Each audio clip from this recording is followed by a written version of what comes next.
about 80 people only. There should have been more, but then we can't wait. It's 10 o'clock, and today is a very, very important part of the lesson, epidemiology, which in whole, I keep saying is important, but still, the cold chain. Well, we've heard about a lot of chains in life, chain of restaurants, for example, but this chain is different.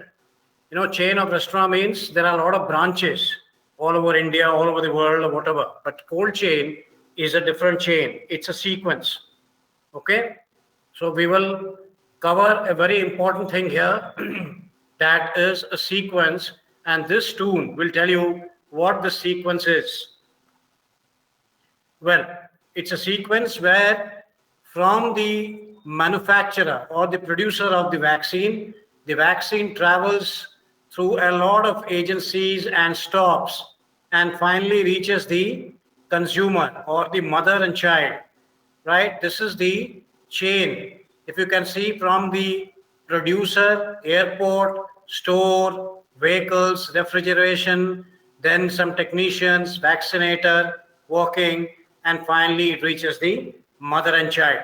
So this is what is cold chain. Please remember, this is a very, very important thing. You will keep talking about this, maintaining this in your life, and it's an exam question. What is a cold chain? Cold chain is a system of storing and transporting vaccine at the recommended temperatures range, from the point of manufacture to the point of use. So very simple, very easy definition, and you should remember the diagram or even this one. Like this is the factory where the vaccines are being produced and how it reaches different parts of the world through flight, and then once it reaches a country, through various mode, it reaches the remotest corner or the urban areas and is finally given to the child and the mother. This is how we maintain a cold chain. All along, we have to maintain a certain temperature. And we all know why this temperature is important, and I'll tell you again. So I'll repeat, cold chain is a system of storing and transporting vaccine. It's a sequence at the recommended temperature range from the point of manufacture to the point of use. That's again repeated there. And why is it required? It is necessitated due to reasons of vaccine failure due to faulty storage and transportation under strict temperature control.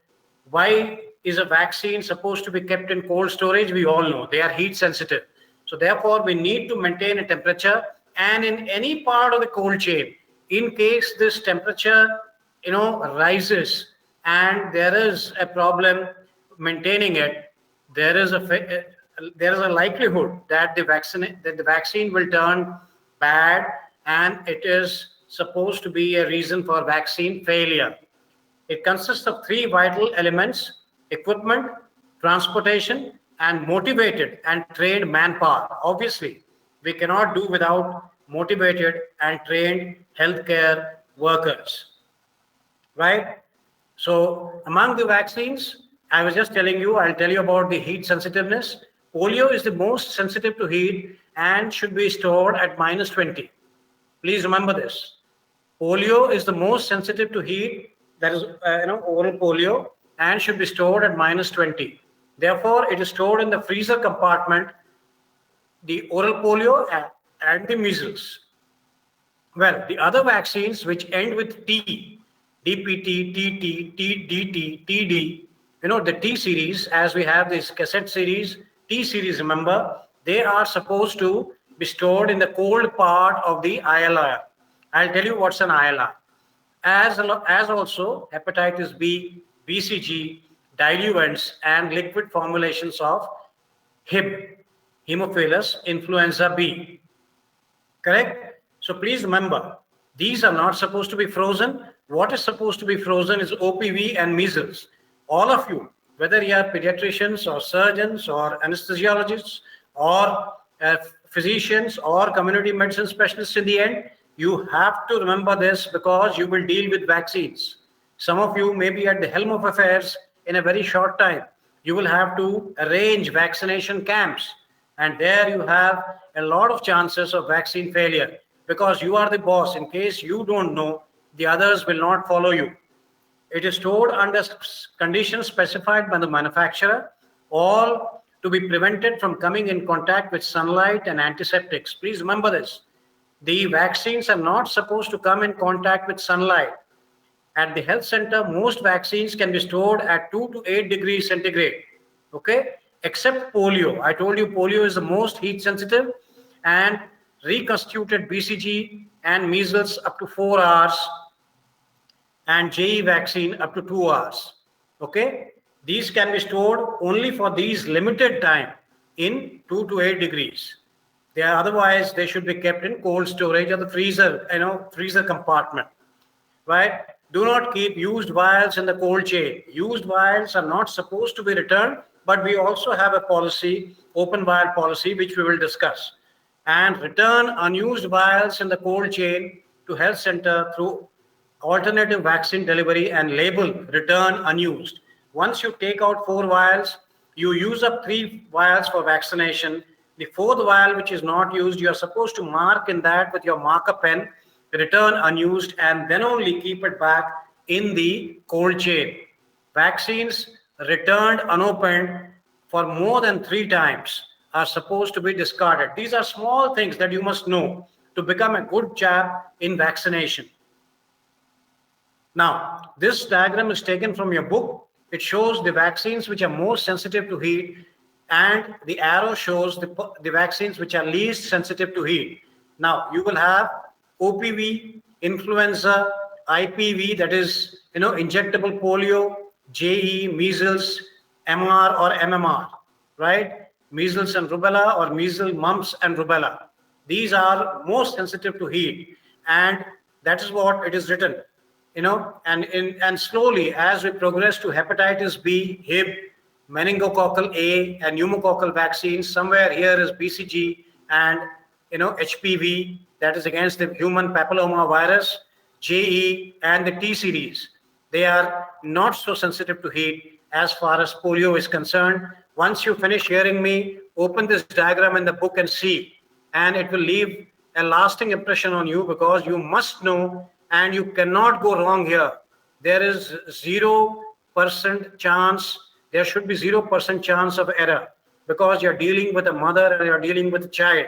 In case you give a vaccine and there is vaccine failure, you know what catastrophe can happen, okay? So these are sensitive to heat, and the sunlight means heat and light both. Vaccines which are sensitive to light are BCG, measles, MR, rubella, and MMR. Okay, these are most sensitive to light. So remember this diagram, friends. You will have to use it in your lives very, very often. Now, the cold chain equipment. There are 2 types of equipment. One is storage equipment and one is transportation equipment. Now, storage equipment can be electrically, operated. It can be solar operated, or it can be non-electrical and non-solar, or whatever you call it. But in the book, it is given as non-electrical. Now, electrical, there are various types. Solar, there are 2 types. Non-electrical, there is cold box and vaccine carrier. The transportation is through refrigerated vaccine van, insulated vaccine van. Cold box and vaccine carriers, which appear here, non-electrical, are supposed to be slung on your shoulder and taken by walk route or by cycling or by vehicle to the vaccination site. When you see the photographs, things will become clear. Once you join the department, once you join the college, you can go to pediatric department and see the ILR. ILR is here, ice-lined refrigerator. And you can see the vaccine carrier, which is in our museum in the SPM department.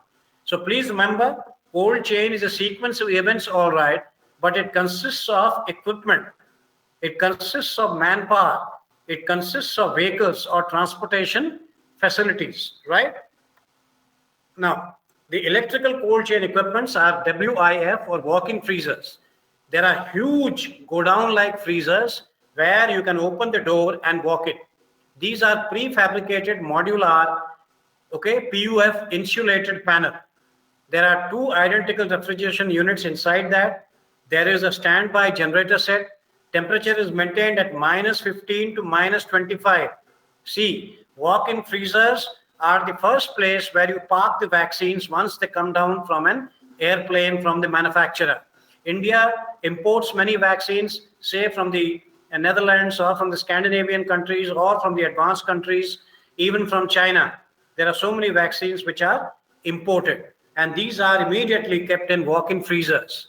They are there at the national level, state level, and regional level. They are not at the college level or at the PHC level. They are used for bulk storage of OPV and for preparation of ice packs. In a while, I'll tell you what is ice pack. Okay, so remember walk-in freezers. This is the diagram of the walk-in freezers. If you see, you can just open this door. There is a lock and key here, and you can go inside, and there are racks where the vaccines are kept. The temperatures are -15 to -25. That's why the average is -20, right? Remember this diagram you must remember. Then we have walk-in coolers or WICs. These are also the same things, except that the temperatures are +2 to +8. That's the only difference. And they are also at the national level and state level. So after walk-in freezers, we have walk-in cold rooms. And walk-in freezers, they are meant for OPV and the ice packs, whereas these are meant for BCG, hepatitis B, DPT, pentavalent, IPV, measles, and TT. Once you are taught the national immunization schedule, these things will become a little clearer. This is a walk-in cooler, almost like a walk-in freezer from the outside. Only thing is that it maintains the temperature slightly higher. Then we have got deep freezers. We all have refrigerators in our house. We know what's a deep freezer. We freeze ice there. We keep the non-veg things which we don't want to consume on that day in that place stored. We also keep some frozen stuff there, frozen, ready-made stuff to just thaw them and eat. Vapor compression system, like any conventional refrigerator. It runs on 220 volts. It is used to prepare ice packs and also to store OPV. There is a top opening lid here. It is not like a room where we have a door. It has got a lid which we can open from top. Like when we go and choose ice creams, the chap removes the lid from the top and gives you the ice cream you choose. It is something like that. Temperatures are, again, since it's a freezer, the temperatures are maintained at -15 to -25. You don't have to remember the dimensions of a deep freezer or a WIC or a WIF. Just remember the purpose and just remember the temperatures it is supposed to maintain. Okay? However, used for vaccines and not to be used for ice packs. Okay? These are meant for vaccines storage and they are used to prepare ice packs. However, adequate ice packs can be kept permanently inside. That is required. Okay? And this is for increasing the holdover time. Now, what is holdover time? I'll tell you. ILRs, most important, ice-lined refrigerator. Viva question. I can ask you in the Viva, please tell me what you understand by ILR. And since it's a refrigerator, like a walk-in cooler, the temperatures are maintained at 2 to 8. And they are used to store vaccines at the primary health center level. They are also top opening. They are not having a door. It is not a room. It is just like a ice cream, a display kind of counter where you open the top and then you take out the vaccines. They are used for all types of vaccines. Okay, they are kept in baskets which are inside. That's why I'm telling you, once you see a ILR for real, you will realize. I can show you some photographs after this, but they don't give you that kind of an impact. Okay, OPV, BCG, measles, and Japanese encephalitis are kept at the lower part.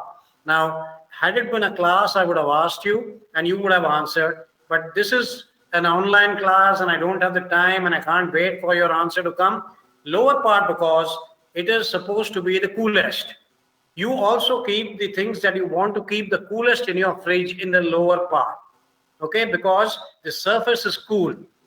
DPT, TT, hepatitis B, IPV, pentavalent, and diluents are kept in the upper part. There is a dial thermometer to record temperatures twice a day. As a good medical officer, you should record the temperature of the refrigerator and note it down and sign it. Okay? When you have an inspection by a senior officer, when you have an inspection by a senior specialist, you should produce the temperature record. That shows that you are taking interest and you are regularly monitoring the temperature, because a slight dip and the vaccines can go waste. This is a cross section of the ILR. You can see that all vaccines are stored in baskets, okay? And this is how you keep the temperature somewhere here. The thermometer to record the temperatures. The ILR has got two sections, top and bottom. Bottom of the refrigerator is the coolest place and is shown as section A, okay? So I don't know where is A here, but it is taken from the net. But we will, as I told you, the bottom is the coolest, and you know what all is stored there. OPV, BCG, measles, and J. All these are related to this diagram, okay? The all-important diagram where we say which is more sensitive to heat and which is not. Remember that diagram. Okay, I talked about holdover time. Time taken by the equipment to raise the inside cabinet temperature from its temperature at the time of power cut to maximum temperature limit of its recommended range. There is a power cut, okay? And the inside of the refrigerator is still cool. In your house, the refrigerator is not connected to a generator or inverter, okay? The temperature remains cool for some time. That is known as holdover time. Why does it remain cool? Because the insides are cool. And as I told you, inside a cooler, you can increase the holdover time by keeping ice packs. Ice packs are nothing but small, packets of ice, frozen ice. They keep the temperature inside cool. Like when you go for a picnic and you want to store some cold drink bottles in that pack, you will put some, thermocol, and you will put some ice, and you will keep the bottle cool. Even if you are having a picnic in the sun, the cold drink bottles will remain cold. So it is something like that. Please remember, there's something called as holdover time. Time taken by the equipment, in this case, the equipment of the cold chain, to raise the inside cabinet temperature from its temperature at the time of power outage to maximum temperature limit of its recommended range. Okay, that's all, holdover time. Well, there are many do's and don'ts. All of us must know this. We must, in fact, type them and keep them alongside the ILR or the deep freezer. Keep the equipment in a cool room, always away from sunlight, 10 centimeter away from the wall. These rules are same for your fridge. They should be on a level ground. There should be a stand, or even if there is no stand, it should be on a level ground. It should not be that when you are opening it or touching it, it moves. It is something like your table moving when you are writing, and it is quite irritating. You want to put something underneath the stand or the table legs and make it stable. Fix the equipment through voltage stabilizer, very important. Temperature range should be maintained. A voltage stabilizer of a good company is required. Keep vaccines neatly with space between the stacks for circulation of air. Whenever you keep things in a fridge, there should be some space. Don't stack it up. Should be locked and opened when required. It should not be an open thing like the refrigerator in your house. You should have a key, and there are systems to lock the refrigerator, the ILR. You should lock the refrigerator, ILR, and keep the key with you as a medical officer. Defrosting needs to be done periodically. Well, nowadays there is modern technique. We don't require to defrost our fridges, and I'm sure ILRs also come with auto defrost. Temperature record has to be supervised, maintained, recorded, signed by you. If cartons, like we have cardboard cartons, if the vaccines are kept in cartons, you must poke some holes on the side for air circulation. Otherwise, the vaccines which are stored in the middle of the carton, they will be slightly at a higher temperature compared to the ones which are touching the side. So poke some holes, okay? Don't keep drinking water or food. Please remember, this is the ILR. There are two sections, A and B. Okay, A is the colder one, B is not so cold. I told you already the purpose. Don't keep drinking water or food. This is not your regular fridge. Don't store other drugs. Keep 1 month's vaccine requirements. Don't keep date expired vaccines. Okay, don't keep more than 1 month's vaccine requirements. If you have to go for a vaccination in October, get a fresh supply in September, right? These are the do's and don'ts. And these are the various diagrams I got from the net for ILR. you see there are two sections. There are baskets where you can keep the vaccines, and there are temperature record dials, and there are various. This looks like a fridge which is turned, on the side. Well, we can also use domestic refrigerators for keeping vaccines, like we have in our urban health center and rural health center. You people have visited them in your third and fourth semesters, rather third semester. They can maintain temperature 2 to 8 degrees. They hold over time, and the capacity to hold vaccines are limited. We need ice packs used at private clinics, nursing homes, health centers, where continuous power supply must be ensured. Ice packs are kept in the freezer. We all know domestic refrigerators have a freezer and a regular refrigeration compartment. I can't repeat what all to be stored in the refrigerator in the top shelf, and what is in the middle shelf, and what is in the bottom. Ice packs with plain water in the bottom, measles, BCG, rota, OPV, top shelf. Perhaps that is the coolest because it is next to the freezer. Nowadays, of course, fridges come with the freezer down below. In that case, this has to be reversed. Closer to expiry dated vaccines are to be kept in front, because you are supposed to use them up front. You are not supposed to use them later. This is your regular refrigerator. Remember, don't keep anything on the door, not even your vegetables and cold drinks and all the other things. Many people misuse the refrigerator given for vaccines for all these things. And in case the freezer is on top, you know what to keep here because it is next to it, and coldest, and what all to keep here I have just told you. Diluents in the lower part, T series vaccines, hepatitis B, and all these things in the middle part, and BCG and measles on the top, which is of course closest to OPV, which is kept in the freezers. Very, very important sequencing, very, very important for you all to know. I am spending a little bit of time here because even a regular chap keeps forgetting, and he has to revise before he goes in for a vaccination. Now, we have cold boxes and vaccine carriers. Vaccine carriers are there in our SPM department museum. Please come and see them. They are a small shoulder type of carrier where you can keep some vaccines and carry them to an outreach session.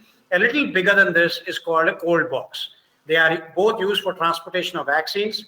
Cold box may not be transported by a single human being. They are supposed to be kept in a vehicle and transported. We all know that they are meant for supply of vaccines to peripheral centers where vaccination is carried out.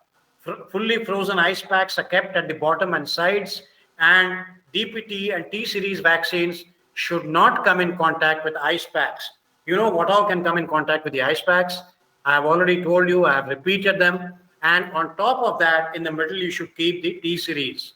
So this is how you can transport, or you can instruct your healthcare workers to transport vaccines. This is a cold box, okay? The cold box has got a top opening thing, and it is big.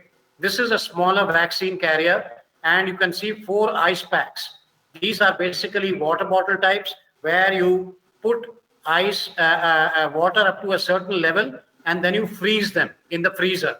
You can't freeze them in the cold box and all that. I already told you the temperatures are 2 to 8.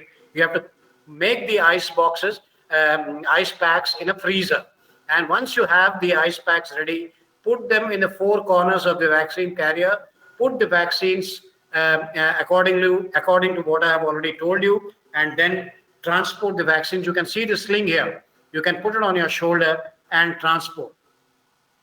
Well, these vaccine carriers may be kept on the table. You may be asked to identify in the viva, what is this? And you have to answer the question. Okay, we don't have spotters in the exam, but when we had spotters, we used to keep vaccine carriers as spotters. There are certain things called day carriers, which are required to carry small quantities of vaccine. They are even smaller than the vaccine carrier. And only 2 ice packs are used. I've already told you what is an ice pack. Risk of cold chain failure is maximum at sub-center level. Here, SC is not Supreme Court. It is sub-center. We will tell you what is sub-center in a subsequent lesson when we teach you primary health care. Sub-center is a center which is lower than the primary health center. And here we can have vaccination camps or vaccination days. but the risk of cold chain failure is maximum at sub-center, and therefore it is never ever stored there. The vaccines are stored in the PHC on the day of vaccination. The cold chain is maintained, and somebody carries the vaccines from the PHC to the HC for the vaccination. Well, we have just finished the electrical equipments. All of these equipments require an electrical connection. Solar chain equipments, solar cold chain equipments, solar refrigerator. They have a battery, the same principles. Battery is charged with solar energy, two separate compartments, vaccine storage, freezer.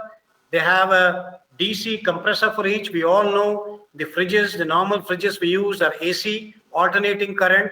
This is direct current, okay? And meant for continuous functioning. So there is nothing called as on and off switch in a solar cold chain equipment. To confess to you, I have never seen a solar cold chain equipment till date. Solar refrigerator, also a refrigerator which is running on solar power, direct use of sun's energy to freeze water and other material. So a solar refrigerator can be battery operated. The battery is charged by the solar energy, and that battery runs the refrigerator, or there can be a refrigerator which directly runs on solar power. So these are the two types of solar cold chain equipment. You will get a question on cold chain. Remember to write about all the types of equipments, including the electrical, non-electrical, and the solar. At least mention them. You may not describe them, but mention. Just put an arrow and write solar cold chain, two arrows, battery operated, direct solar refrigerator. Now, here we have something which is very important, which came in much later. We never taught it to the previous batches, senior batches of yours, but we have to now know that there is something called as open vial policy.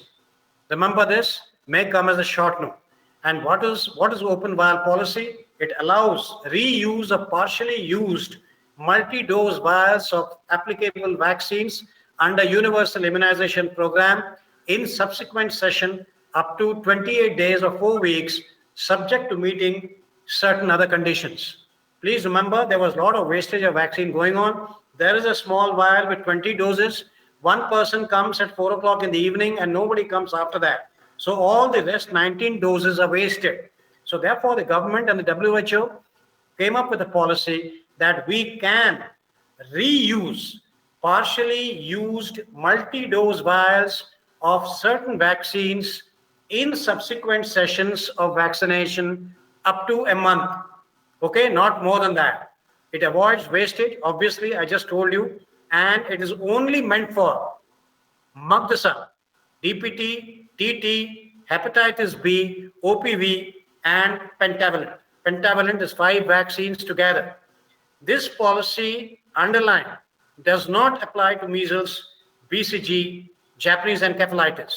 All such open vials are to be destroyed after 48 hours or before the next session, whichever is earlier. Remember, the open vials, once you open, they are to be destroyed after about 2 days or before the next session. Okay, this holds for these measles, BCG, Japanese encephalitis. Whereas for these, you can keep them for 28 days, provided your cold chain is absolutely 100% okay. Never take a chance with vaccine.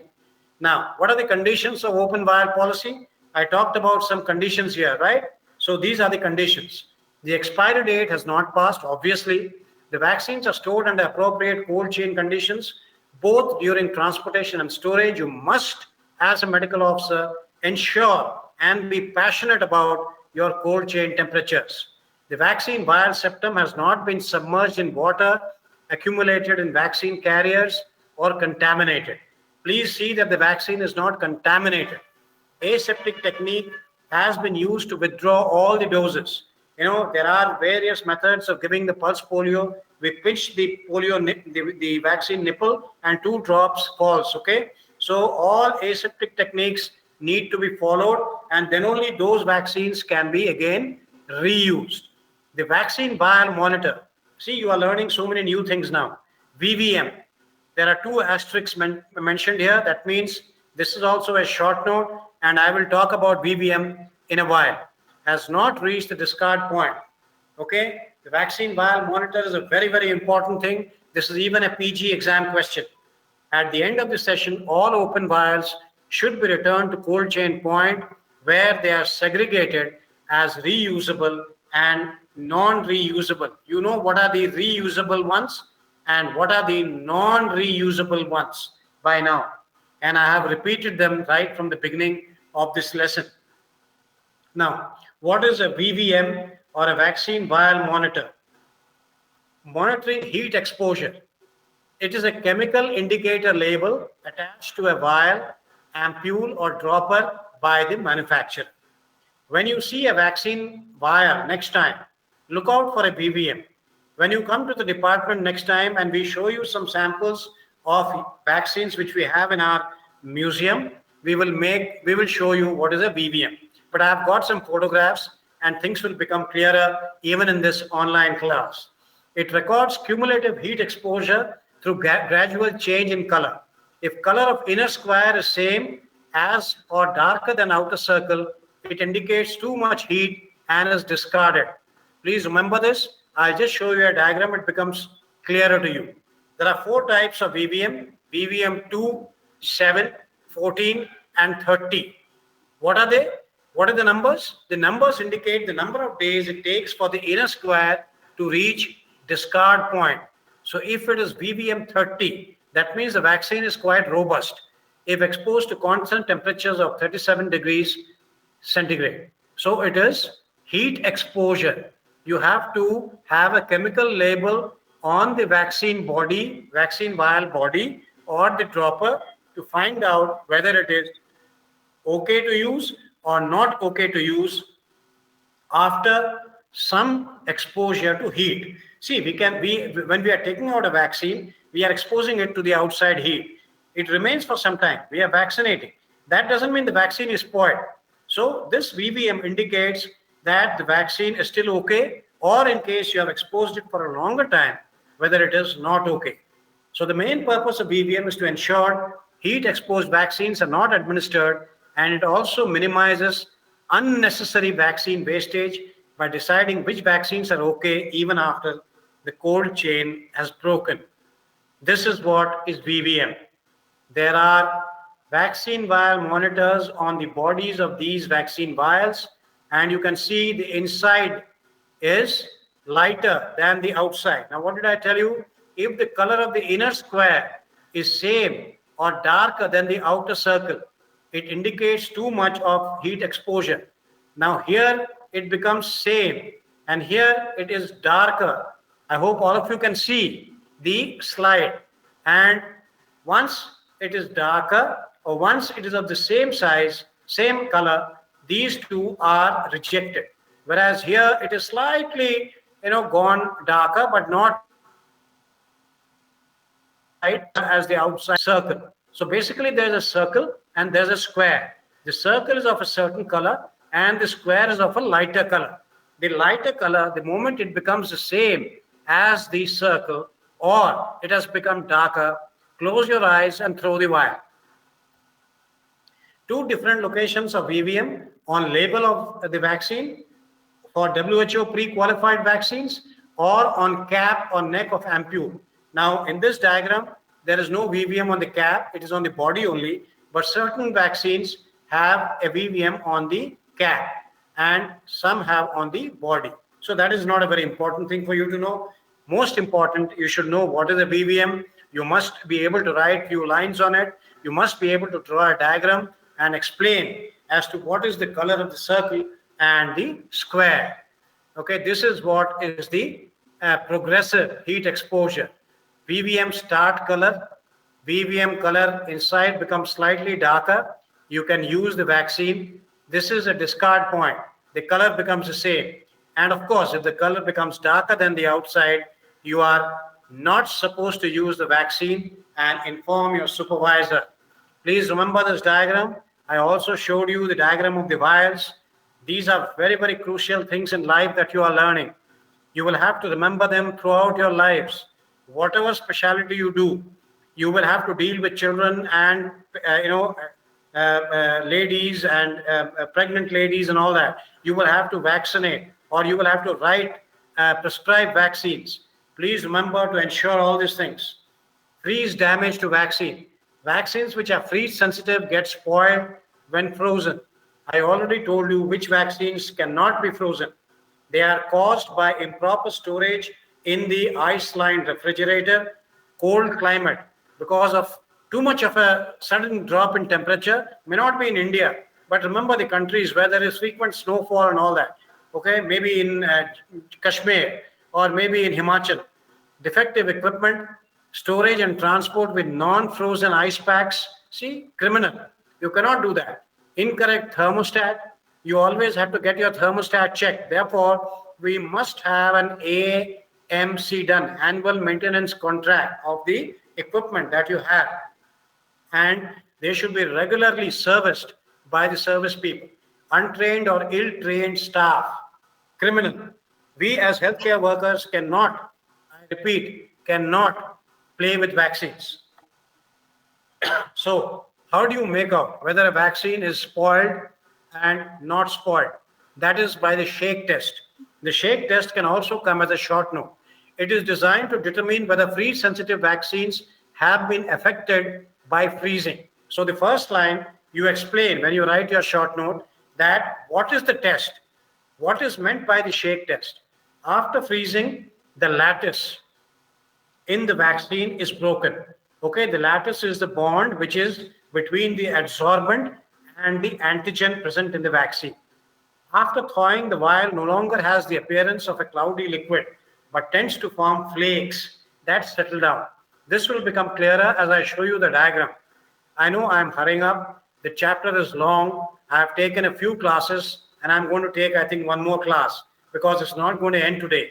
I'm going a little slow because cold chain and vaccines are so important. Now, what is the method? There is only one method of the shake test. One identical vial of the vaccine that is from the same batch and same manufacturer as the test vial is frozen overnight in a deep freezer. This is called as the control or the frozen control. See, you have a suspicious vial and you have to have a test vial. We talked about case control studies, remember? So we have to have a control. Now, let it thaw. Do not heat it. Okay, when your mother takes out the frozen meat from the freezer, she keeps it in a bowl of water and lets it thaw before cooking. So please let it thaw and do not heat it. The two vials are then held together between the thumb and the forefinger in one hand. Okay, you can keep them in one hand and shake vigorously for about 10 to 15 seconds. I'll just show you. You can see some videos in the net on this shake test. They are then placed side by side on a flat surface for about 30 minutes. Rate of sedimentation is compared.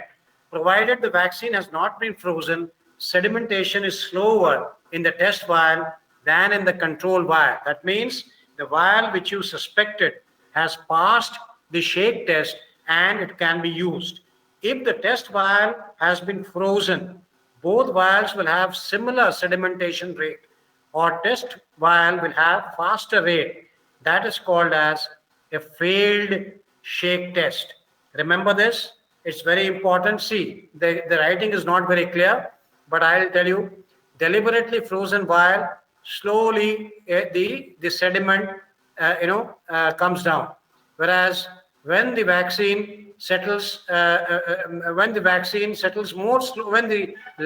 sediments settle more slowly, then this vaccine can be used. If they settle down fast, like this deliberately frozen vial, then the vaccine has to be shed. Now, this is a frozen test vial. You can see the sediment down below.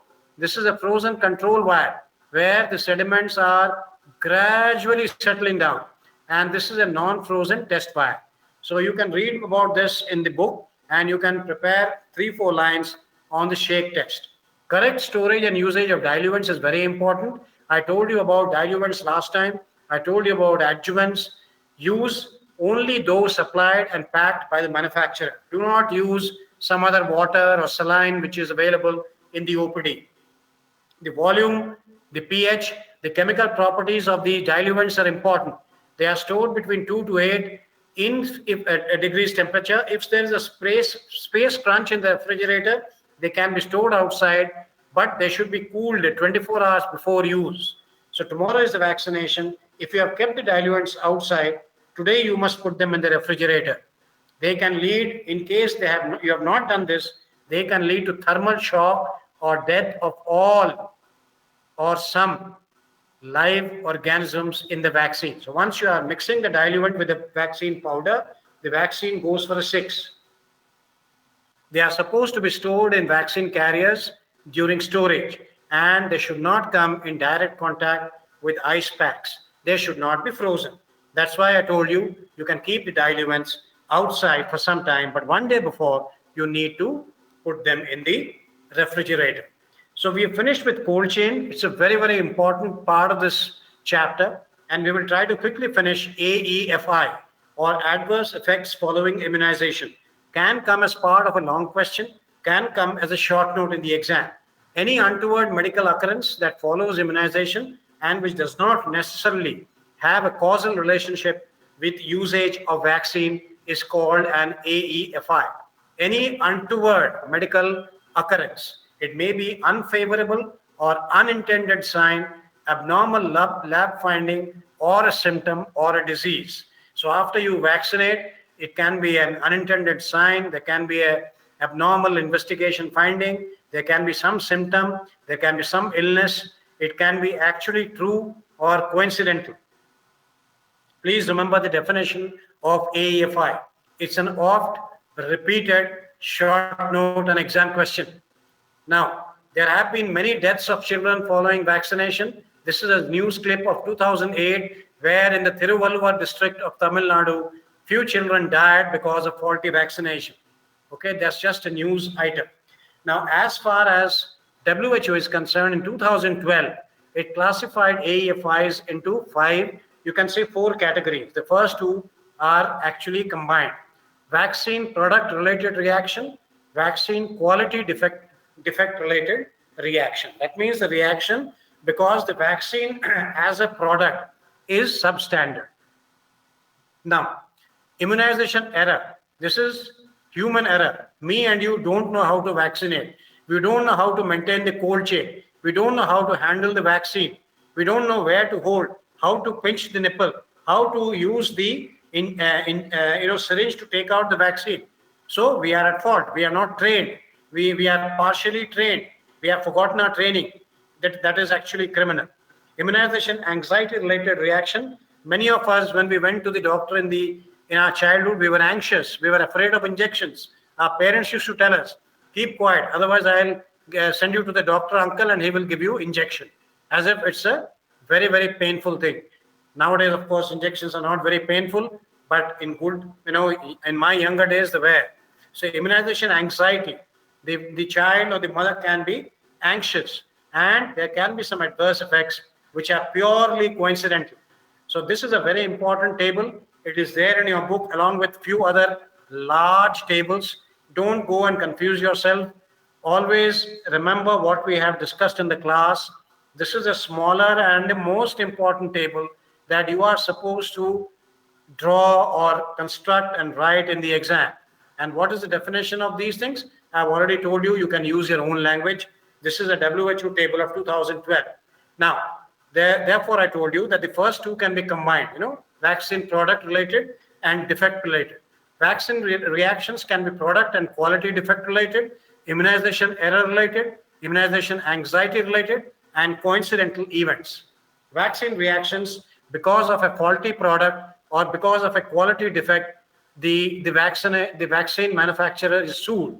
He's taken to court and he's sued for crores and millions. Things have happened in the past. So vaccine reactions due to a defective product. There can be minor reactions in this, like a little fever or something, but there can be various systemic reactions due to the vaccine virus infection. Please remember, these are not very easy, things to handle. In case you have a reaction, you cannot handle it sometimes. it can lead to fatality. So therefore, there can be common minor reactions, or there can be serious reactions, which are basically combined under one term called as anaphylaxis. And this you must have read in your medicine lessons. What is anaphylaxis? And all of us must know anaphylaxis must be handled in the casualty as an emergency. Okay, it doesn't give you much time. Now, there are various case definitions of AEFI, and they are given in your book. I have just copied them. You need not go into details, okay? These are various adverse effects of a vaccine, like acute flaccid paralysis due to perhaps OPV. There can be anaphylaxis within 1 hour. There can be a severe anaphylaxis, which is life-threatening at times. And there can be anaphylactoid reaction, arthralgia, and there are various others. So I will not go into the various types of reactions. And we don't expect you to write all of them in the exam, because in a short note, you don't have much to write and you don't have much time. Now, what are immunization error-related reactions? These are because of usage of vaccine. That's why usage is in bold letters. Last 10 minutes of the class. Okay? Such errors lead to a cluster of events associated with a particular provider. Please remember, immunization error-related reactions, you can hear of them or they can happen only when many people are affected, and they all say we have taken vaccine from this particular booth or a couple of booths. So that is because the booths are managed by people who have not maintained the cold chain, who are ill-trained, or who are not motivated vaccinators, and they have done it wrongly. In the past, the infections were due to non-sterile injections. Of course, now we don't have to sterilize each of these syringes. They are all auto-destruct and use and throw, disposable. So that one thing has been eliminated. But the human factor is always there. Immunization error-related reactions, and there are so many of them. You can read the left-hand corner only. Error in vaccine handling, I told you, in transport, storage, error in prescribing the vaccine. I prescribe a wrong vaccine to a wrong person. Error in administration. It is supposed to be given subcutaneous. I am giving it intramuscular. Totally wrong. Your knowledge should be perfect. Otherwise, don't do it. Immunization anxiety. Well, a child or a mother or even an adult can be very anxious when it comes to an injection or a vaccine. The fear of unknown is there. So there can be some fainting. There can be pale, fearful appearance, symptoms of hyperventilation. Some children can may hold their breaths. Some may become unconscious. There can be anaphylaxis, but all this is personality related. The person is so anxious that it leads to a anxiety-related reaction. Finally, we come down to the last AEFI, which is a coincidental event. You give a vaccination, the chap develops some other disease, coincidentally, some other fever, and they attribute it to the vaccine giver or the vaccine, which is, again, a very, very common thing and needs to be sorted out. A disease occurring after immunization. Please underline the word after. Totally unconnected with the vaccine. Underlying congenital or neurological conditions may be there. Administration of vaccine may shorten the incubation period and thus flare up the latent infection. The precautions to be taken are before anti-sera and the toxin test or sensitivity reaction can be done, but many a time you don't have so much of time, and therefore you should have the anaphylaxis tray with your adrenaline and antihistaminic drugs ready at hand. In case there is a coincidental reaction, or in case there is a reaction because of the vaccine product or some faulty vaccine giving, there has to be all the things, drugs and equipment ready to handle an anaphylactic shock. Please remember this.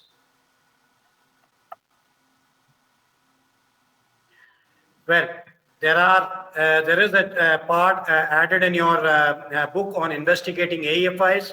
I'm sure they are never asked in the exam because we only ask you about investigation of an epidemic. But you can just go through it once. it says that how you investigate adverse effect following immunization. It's a little too much for you as undergraduates, but just have a look there. And in case some examiner asks you, you can always say that we are supposed to investigate an adverse effect following immunization, because it's a serious thing and it needs to be investigated so that same mistakes are not repeated. Investigating AFI clusters. A cluster is two or more cases of the same adverse effect event related in time, place, or vaccine administration. Begin by forming a case definition. These things we will teach you when we teach you in the end the investigation of an epidemic. Hopefully, I can go there in the next class. I had thought that I will finish it here, finish the epidemiology chapter here, but it seems difficult. So remember, there is something called as investigating AFI clusters also given in the book. You can just go through it, but remember, concentrate more on the things that I tell you that can come in the exam as a short note and which are important for you to remember as a vaccinator or as a medical officer. There are various steps given in AFI investigation. It's almost the same as investigating an epidemic. We will read about that. You can use the knowledge of investigation of an epidemic in case a question comes on steps to investigate a AEFI. There are contraindications to vaccines. All vaccines are contraindicated when there has been an anaphylactic reaction. Live vaccines are contraindicated in pregnancy and in case somebody is under radiation therapy. BCG is, they say, is contraindicated in symptomatic HIV cases. Influenza and yellow fever are also contraindicated in anaphylaxis to egg. Pertussis, that is whooping cough vaccines, they are also contraindicated when there has been a neurological or an anaphylactic reaction. Please remember, contraindications are mostly because of anaphylaxis or some immunocompromised state, or maybe pregnancy and radiation in case of live vaccines. So we will talk about disease prevention and control in the next class. You know this partly. We have talked about disease transmission, and we will quickly go through disease prevention and control and try and finish this in the next class so that we can hop on to screening, which is also a part of the epidemiology chapter, but given as a separate fourth chapter in the book. Please remember, we talked something very, very important today, that is cold chain and AEFIs.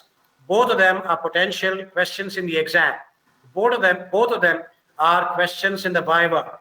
You can know cold chain, the equipment, the process,